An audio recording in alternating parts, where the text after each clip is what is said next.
All right, welcome back to Mornings on Main Street on this Tuesday, January the 4th, 2022. All right, so one of the great things about this show is we bring you the headlines every day from Main Street Nashville, the E-Edition. A lot of cool things are going on. We get to know the reporters who do such a fantastic job reporting for the company and just really in-depth, good journalism that we have here, which is one of the reasons I love being with this company. And one of the main writers that does such a wonderful job joins us now. Ashley Perham will join us right now, reporter for Main Street Nashville. Ashley, good morning to you. Morning. How are you doing?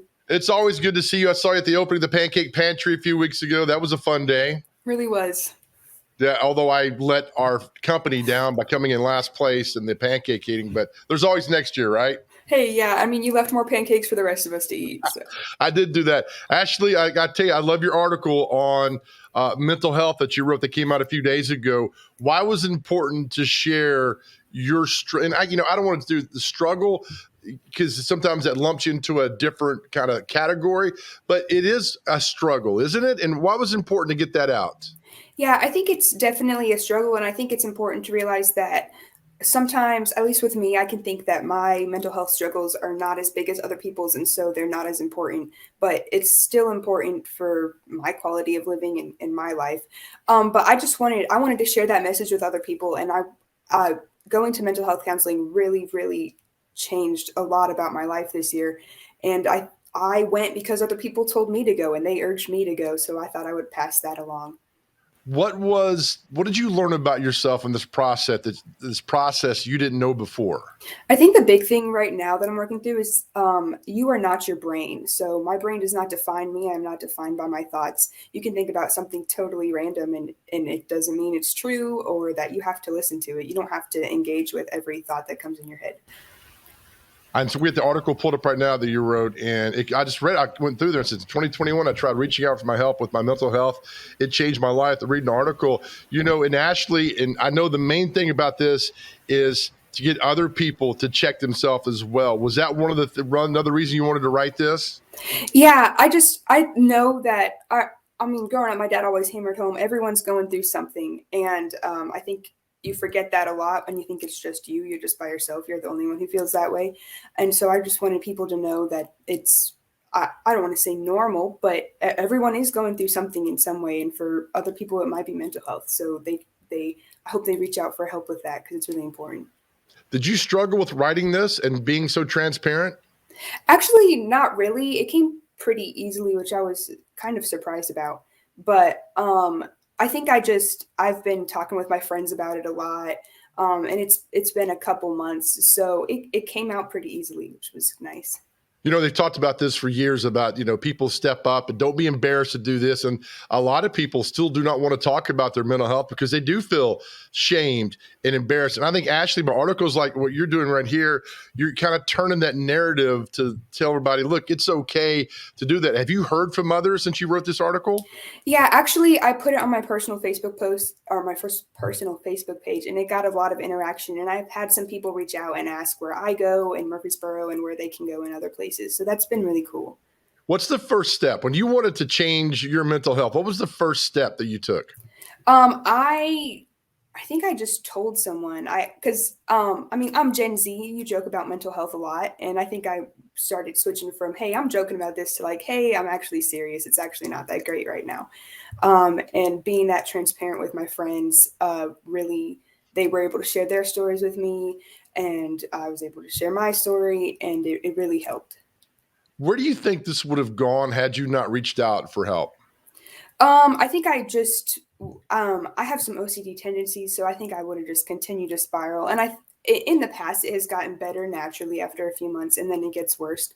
And this was actually not the worst time, but I think I just would have continued to ride this cycle of getting better and then getting really bad and then getting better and then getting really bad, which is not healthy.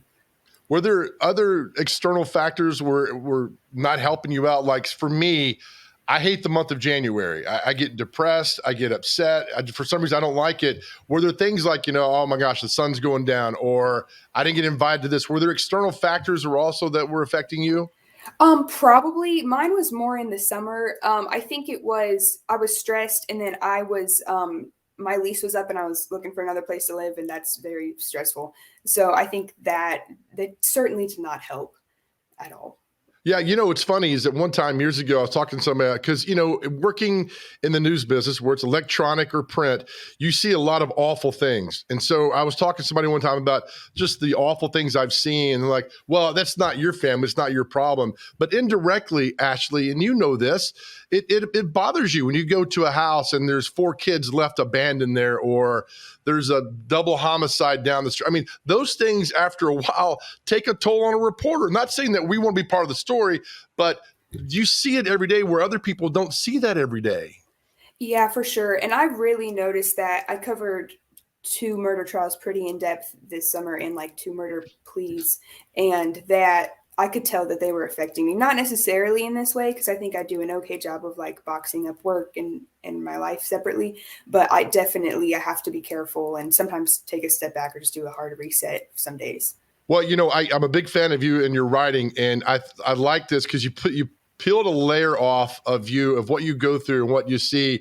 And I think for me, because I'm a big lover of journalism and people who write really good, I think it allows us to see you more as a person. And that's, with your storytelling, everything, it allows a different look inside of you, which I think is really cool. And I think it's really good that you open up this way. Well, thank you so much. I appreciate it. Yeah, that's good. So with you and all this, so what's the next step in improving? Is it an ongoing process, I would think? Yeah, so I'm still going to counseling. I'll probably do that, I guess, until as long me and my counselor work out however long I need it. And then I know people who've been through this process and they talk with me and they're like, well, someday you won't have to go every week. It'll eventually lengthen out and you'll go when you need it. And I think that's an important thing to know. Like I'm me and many other people probably going to always need it on and off. Like you never know. Anything can happen is my mantra in life, and anything does happen. Yeah, unfortunately, I don't know if you saw the incident with Antonio Brown, the football player that on Sunday just quit the team and threw his uniform in the stands. And it really brought mental health to the forefront. Everybody was talking about that yesterday. So indirectly, and I know it was an awful thing, the mental health talk is still out there. And although Antonio Brown had a meltdown, he still pushed forward to talk about, look, if you're in a trouble spot like you were, reach out for mental health. It's not that it's difficult to think you can't do it, but it's also at the same time, you got to do it. Was that kind of your process? Like, I need to do this? Yeah, like I think I've been in that cycle of being good and then being bad so long. I was like, you got to do something. So I see it right there. Ashley, we think the world of you. Thank you so much for opening up about that. Continue to be an outstanding journalist, and we'll have you on much more in the future. Thank you, Ashley. hey, thanks so much. Have a great day. All right, Ashley Perham, writer for Main Street Nashville. So many talented writers here, and so thankful that Ashley opened up this way in a way that a lot of people probably need to help their mental health. All right, we'll come back, take a break. We got a really cool story for you on the other side. If you ever want to be a professional arm wrestler, yes, it's a thing, and it's really cool. And we'll tell you more about that next. You're watching Mornings on Main Street.